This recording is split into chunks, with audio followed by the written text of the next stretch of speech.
What's up, Samurai? Today we're going to be doing a Veloren tutorial video, more specifically on how to farm pretty much everything in the game consistently. We're going to be talking about how to respawn enemies and how to respawn entities in general. This can include cotton or other resources out in the environment. But the way that respawning works in this game is that it doesn't. There is no respawn timer. I've seen lots of people in chat constantly asking, how do you get things to respawn? And when does a boss respawn in a dungeon and so on and so forth? They don't, okay? It actually is dependent on what players are in the area and is actually affected by their graphical settings, as we'll explain momentarily. So essentially, I'm assuming that most of you playing this game know what a chunk is, you know, Minecraft terminology. It's basically just an area of the generated world that is going to end up being loaded. So a loaded chunk, right? And we've seen this with Trove as well, where if we essentially look over there, you can see that's all deloaded chunks. That's why it looks kind of terrible. But we'll get into that in a minute. So the way that enemies and entities, bosses of dungeons and everything end up working is they actually will respawn once the chunk has deloaded. So essentially when you're inside a dungeon, you can go to the character menu and hop back into the game and, you know, make sure that you end up getting the fire respawn that is on the top of the dungeon before you do this. But that will essentially end up respawning the enemies inside the dungeon because the chunk gets reloaded. Now, this is going to be affected by the amount of players in the area. So if you and a friend are doing dungeons, you're going to have to both synchronize your time with going to the character menu and back, because otherwise, if one of you is there keeping that chunk loaded, it means that nothing's going to end up respawning.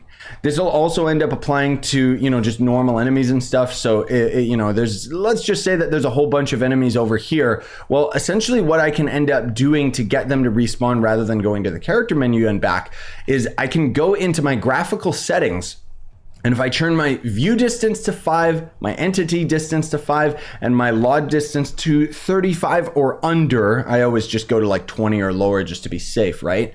Essentially what's gonna happen is it's going to end up giving you this, you know, really, really ugly looking biome generation, right? So essentially what would happen is, let's say that these are enemies that I'm trying to farm, right? Well, I would end up killing all of them, grabbing all of their loot, and then all I would have to do is travel far enough in one direction that this chunk would deload because of my poor draw distance setting, and then all I would do is just come back to that location and everything would have respawned. Now in the wild, this is, you know, essentially those enemies would end up respawning as a different set of enemies.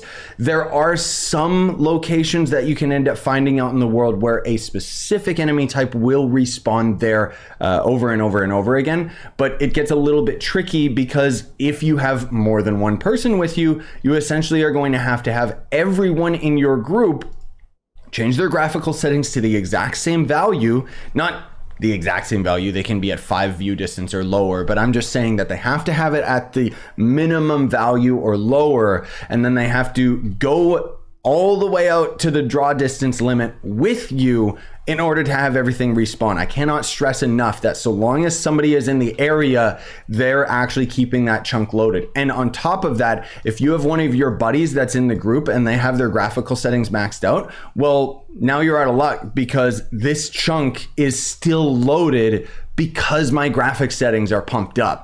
Okay, so hopefully that ended up, hopefully I ended up explaining that in a way that makes sense to you guys and gals. It's very, very effective for farming dungeons, more particularly though, if you find a dungeon that has a cave generated in it, then you can get far enough away that the boss of the dungeon might respawn and then you could just go back and fight him.